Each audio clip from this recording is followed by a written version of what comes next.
He's the chairman, CEO, and largest shareholder of Berkshire Hathaway. He's considered to be one of the world's most successful investors. If you want to learn about investment strategies, you want to learn from Warren Buffett. Mentor me, Warren. When you look at the future, there's also the argument made that this is something that goes with your philosophy today. Get out of cash and get into assets, because we don't know what's going to happen to the dollar. Well, cash is always a bad investment. I mean, when people said cash is king a year ago, I mean, that's crazy. I mean, cash wasn't producing anything, and it was sure to go down in value over time. And then you always want to be sure you have enough. I mean, it's like oxygen. You want to be sure it's around, you know, but you don't need to have excessive amounts of it around. And cash, we will always have enough cash around. But anytime we have surplus cash around, I'm unhappy. I mean, I would much rather have good businesses than cash. And we found a chance in the last year, or thereabouts, to deploy. We came in with something over $40 billion in cash, and we've got about $20 billion now, and we've had some earnings. So we put a lot of cash to work, and I like that. No, I'd much rather own a good business than have cash. And it is a hedge against the dollar? Well, you can say all assets are a hedge against the dollar. I mean, but all you know is that the dollar is going to be worth less 10, 20, 30 years from now.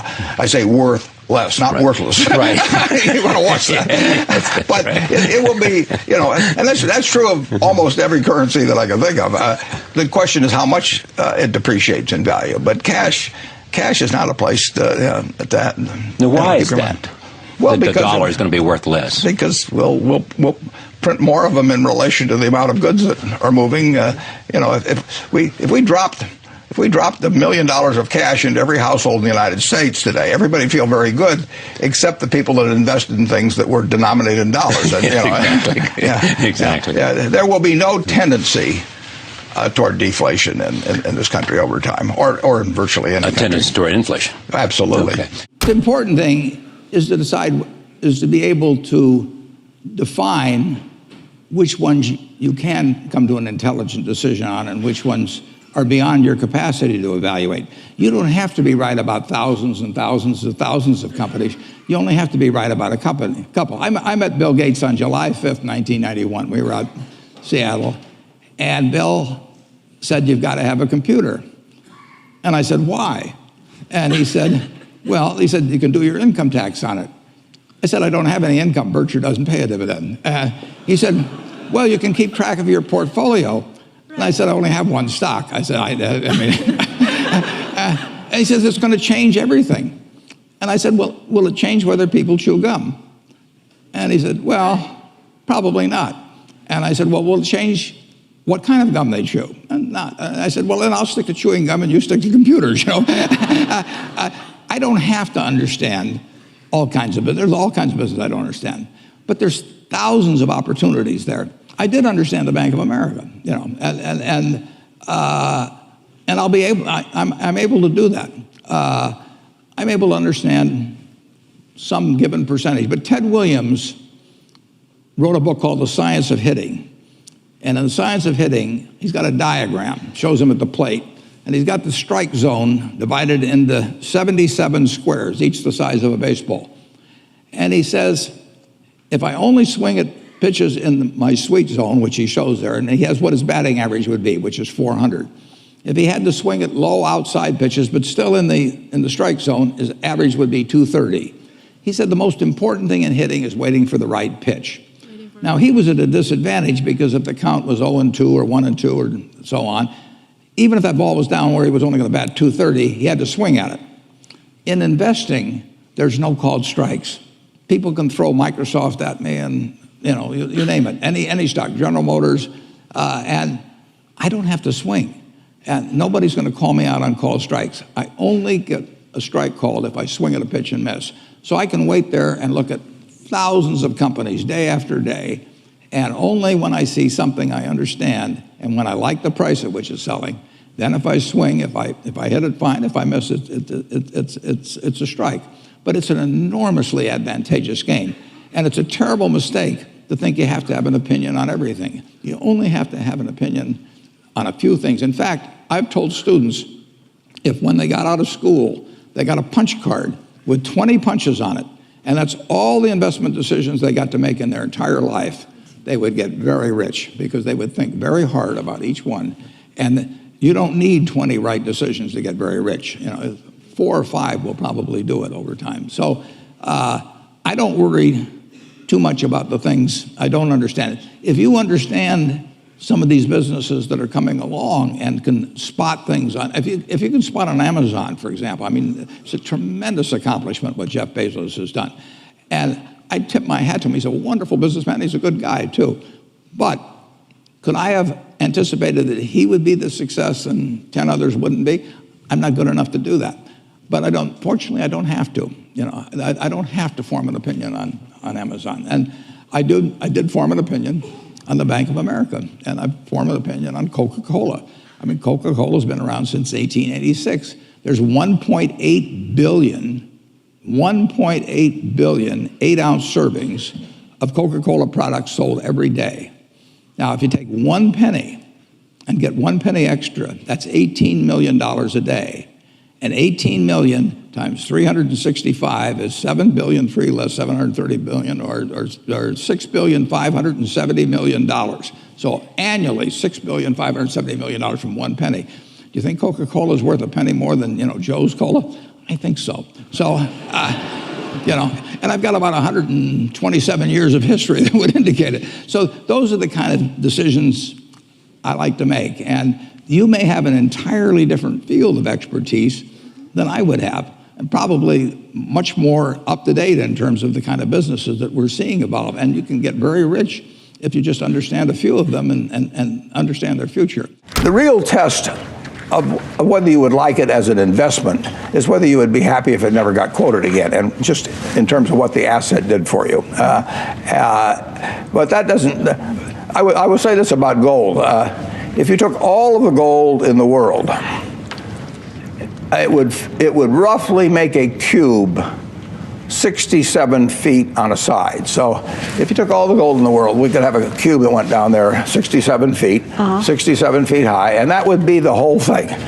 Now, for that same cube of gold, it would be worth at today's market prices about $7 trillion. That's probably about a third of the value of all the stocks in the United States. So you could have a choice of owning a third of all the stocks in the United States, or you could have a choice of owning that little block of gold, which can't do anything but kind of shine there and make you feel like Midas or Croesus or something of the sort.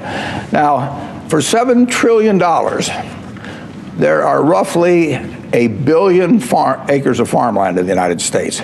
They're valued at about $2.5 trillion. It's about half the continental United States is farmland.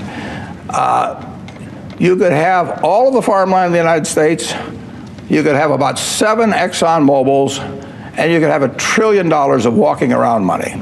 And if you offered me the choice of looking at some 67-foot cube of gold and looking at it all day, and maybe touching it, and fondling it occasionally, and then saying, do something for me, and it says, I don't do anything, I just stand here and look pretty. And the alternative to that was to have all the farmland in the country, everything, cotton, corn, soybeans, 7 Exxon Mobils, just think of that, add $1 trillion of walking around money. Maybe call me crazy, but I'll take the farmland and the Exxon Mobils.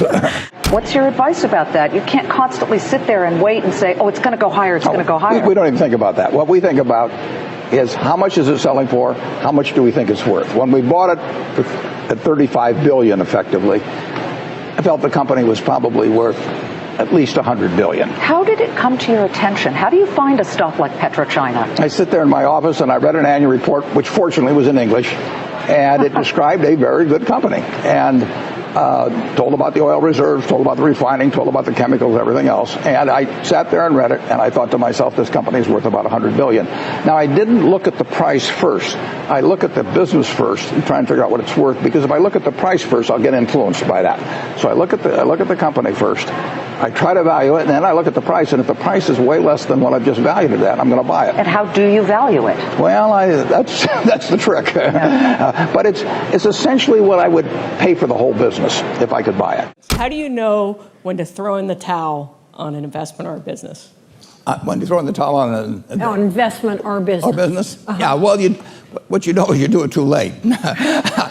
I went in the textile business by accident in 1965, and I threw in the towel about 20 years later, and that was about 20 years too late. There's a great tendency to want to hold on, justify old decisions. I mean, that's a human trait. And when you really know you've got a bad business is when you have a good manager and you're getting bad results. I mean, when you're getting bad results with a bad manager, you still have to examine the question of whether you can get better results if you get a better manager. Usually you can't. I've said in the past, that when a management with a reputation for excellence encounters a business with a reputation for bad economics, it's the reputation of the business that remains intact. And I've proved that many times. There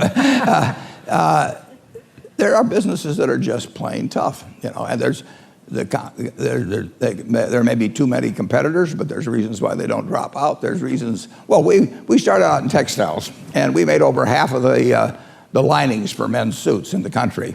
And we went through World War II and got awards, and Sears Roebuck named us their supplier of the year and all of that sort of thing. And then we'd say, well, we'd like to increase the price of these linings a quarter of a cent a yard. And Sears would say, you must be out of your mind. There's 10 other guys that'll sell it to us at the old price. And nobody ever went into a Sears store and said, I'd like a blue serge suit with a Hathaway lining. It didn't exist. We had no connection to the consumer. And there are lots of lousy businesses, and there's lots of wonderful businesses. And my job over the years has been to try and figure out which is which, and I've made plenty of mistakes. I bought a company called Dexter Shoes. In the early 90s, I paid $400+ million for it, and it made a lot of money before I bought it. But, as soon as I bought it, they pulled some switch or something, and it immediately started losing money. And it was because of foreign competition, so on, or maybe it was because I owned it, I don't know. And it went to zero.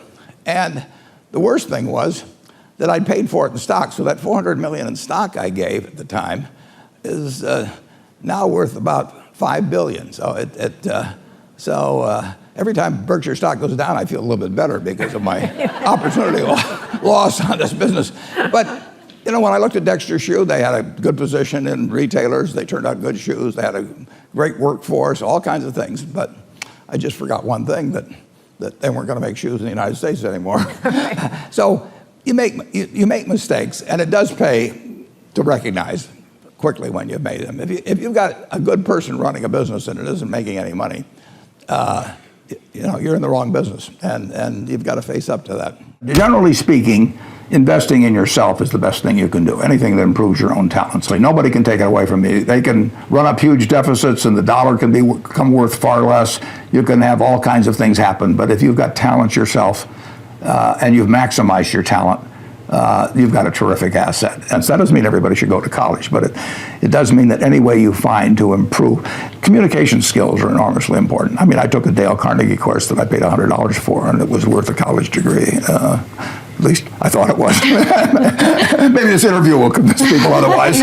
Thank you guys so much for watching. I made the Mentor Me series because I wanted to spend a little bit more time with super successful people, and I hope some of their magic pixie dust rubs off on us. So I'd love to know what you thought of this video and what lessons you learned that you're going to apply to your life and how. I'm really curious to find out. Leave in the comments below. I'll join the discussion. Thank you so much for watching. Continue to believe, and I'll see you soon.